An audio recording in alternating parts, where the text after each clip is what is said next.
As difficult as it was for me, I have come to an inescapable and profoundly disturbing conclusion.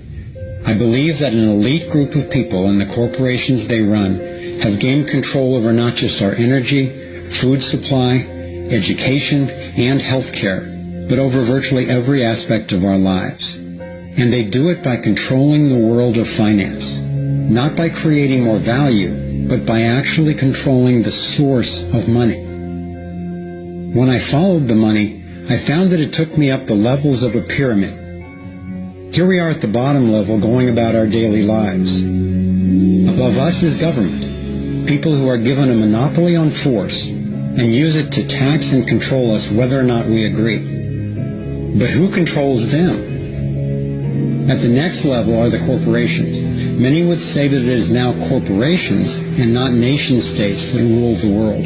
They call it a corporatocracy. To acquire the world's resources and control the markets, this corporatocracy must have access to cheap money. The big corporations get their loans at special rates from the big banks, which means that those who control the major banks, the moneyed elite, ultimately control the corporations. As I've followed the money, I've learned that almost everything I once believed about money is simply not true. It's interesting how few questions we actually ask about very everyday things, like when we go into a bank and we ask for a loan of, say, $50,000, £50,000, what actually happens? You see, most people live their lives based on a kind of vague image of what happens. What actually happens is you ask for £50,000, they type into your account £50,000. That's all they do. They don't mint any coins, they don't print any money, they don't move any precious metal anywhere. They just put £50,000 into your account on a computer screen. From that moment, you start paying interest on money that has never, does not, and will never exist. It turns out that banks actually have about 9 times as much money loaned out as they have on reserve in their vaults. This is possible because of what's referred to as fractional reserve lending.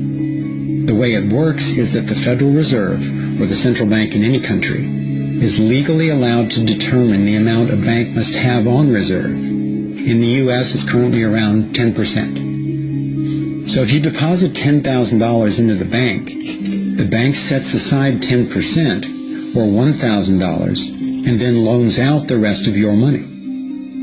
The way it works is, say another person comes into the bank and asks for a car loan of $9,000. At this moment, the bank loans out the $9,000 from your original deposit. It isn't there anymore. The borrower then pays the person selling the car, and they go deposit the money into another bank, which is part of the same central banking system. This $9,000 is treated as a new deposit, and the process continues. The money gets redeposited and reloaned until the initial deposit of $10,000 becomes $100,000. The banking system just created $90,000 by loaning out your money. Apparently it began with the goldsmiths in the 17th century when people were trading in gold. Gold was heavy to carry around, so people stored the actual metal in vaults and traded receipts instead. Those receipts were the first paper money. Since only a few people would withdraw their gold at any given time, the vault owners, basically the new bankers, began creating receipts for more metals than they actually held. They loaned out those receipts and charged interest on money, gold, that they didn't really have. That's how our so-called fractional reserve system was born. In this system, the bankers get to make up money out of nothing, while the rest of us have to work hard to earn it. It has created a modern form of serfdom where the mass of society is now working to pay off their debt to the banks.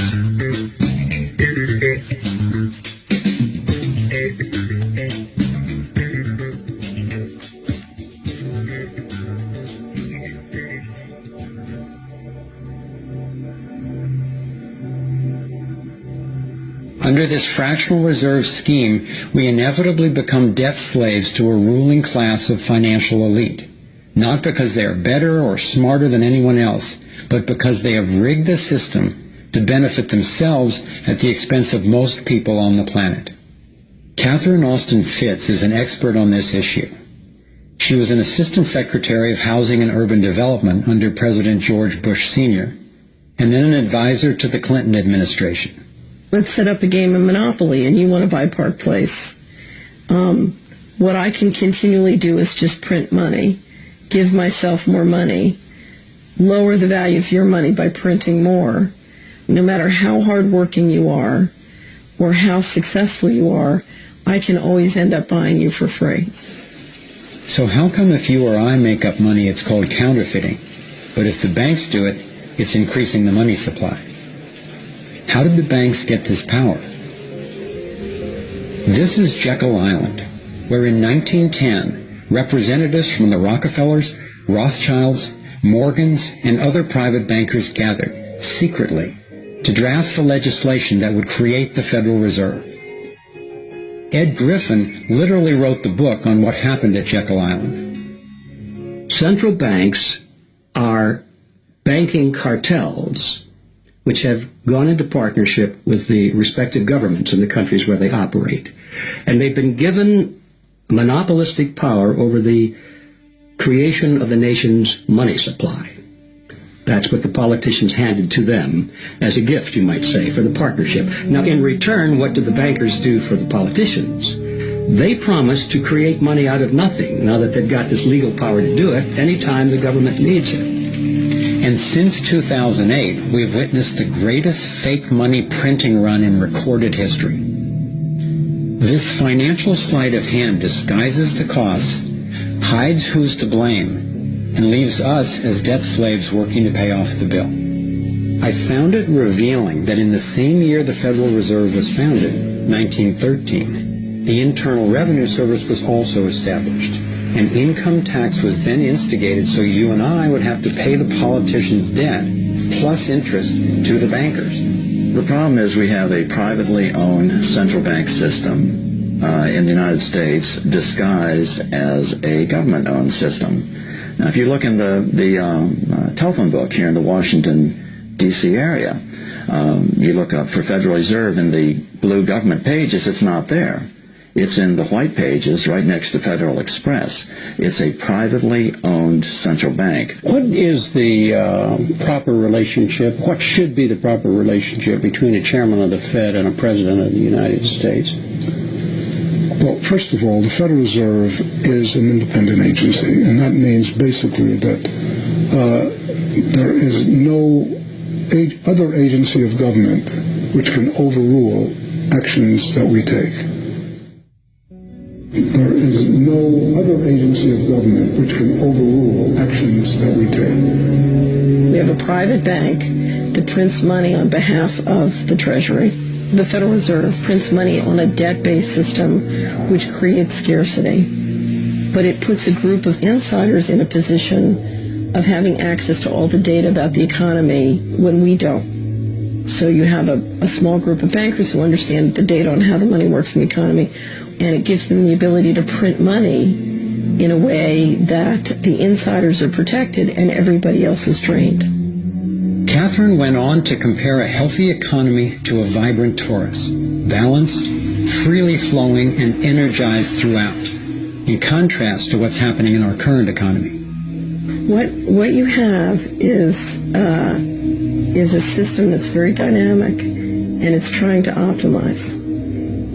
But intertwined in the core of it, you have a tapeworm.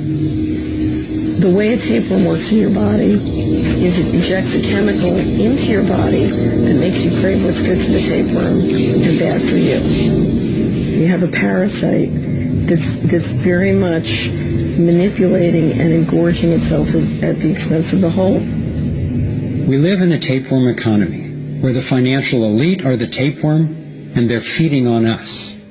And they don't like it when people blow their cover.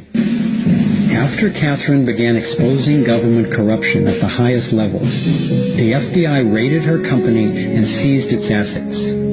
She was dragged through the courts for 10 years before being found innocent.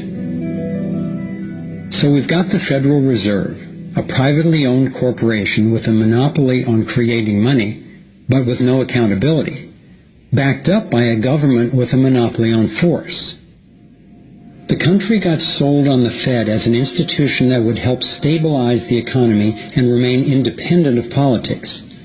But in fact, in close to a century of existence, the Federal Reserve has done just the opposite.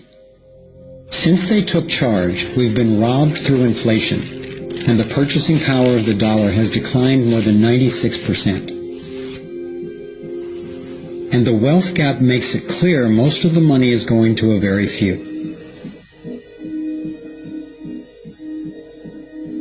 Only 16 years after the Federal Reserve was in power, America experienced the Great Depression. My research revealed that before the big crash in 1929, the elite bankers pulled their money out of the stock market. After the crash, they used that money to buy up cheap stocks and smaller failing banks for pennies on the dollar. Among the bankers who consolidated their wealth this way were the Rothschilds, Rockefellers, and Morgans. A similar scenario played out in the 2008 financial collapse, with the same bankers benefiting.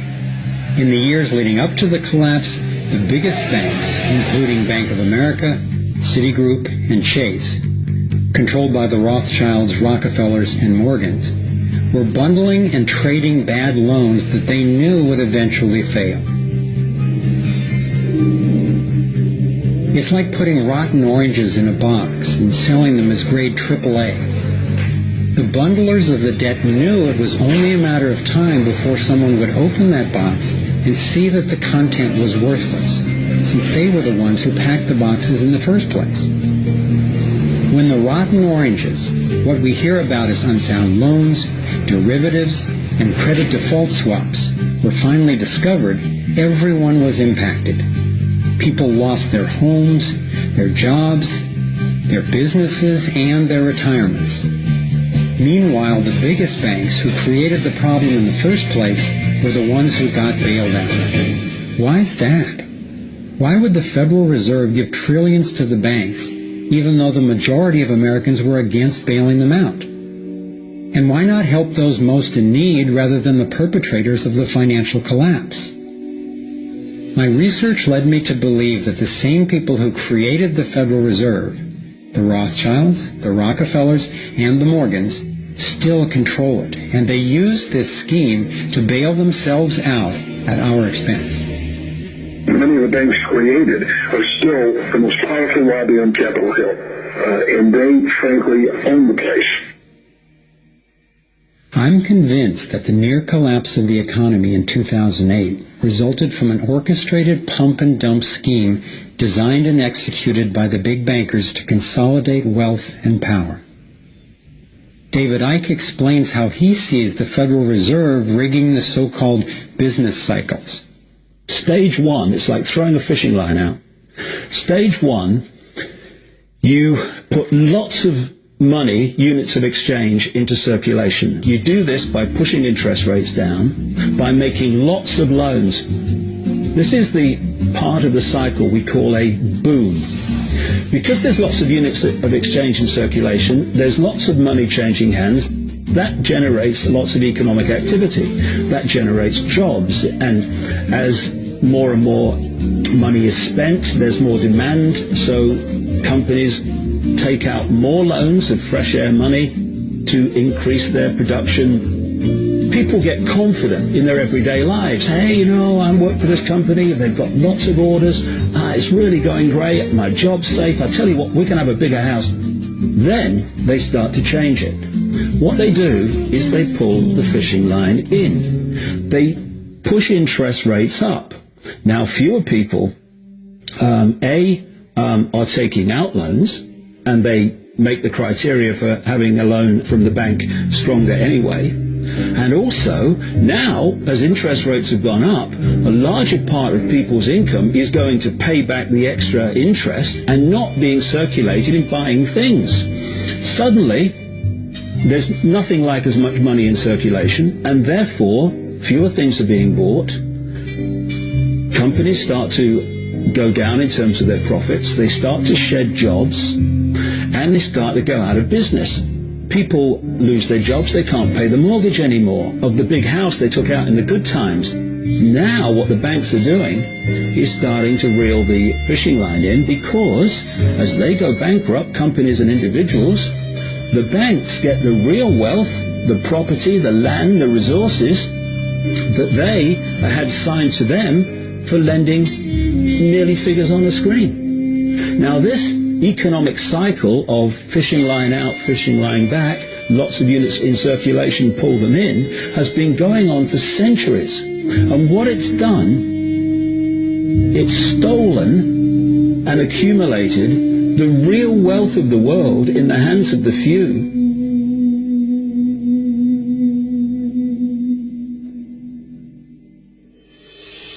At the international level, central bankers use the World Bank and the International Monetary Fund to make more money while exploiting the resources of countries they lend to, bankrupting them in the process. The central bank of central banks is the Rothschild-created Bank for International Settlements. The elite are positioning themselves to control access to virtually everything we need to survive. No matter where you go in the world, the money is controlled by the banking system. They decide if people eat or if they don't eat. Who's a billionaire and who lives on less than $1 a day? He who controls the money controls the world, and a very few control the money.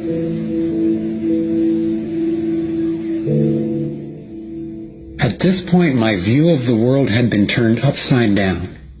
I was struggling with the realization that the failure and suffering of so many is actually success and fulfillment for a few. The elite central bankers who fooled the world into letting them create money. They already have vast fortunes, so what is their end game? What is their ultimate agenda?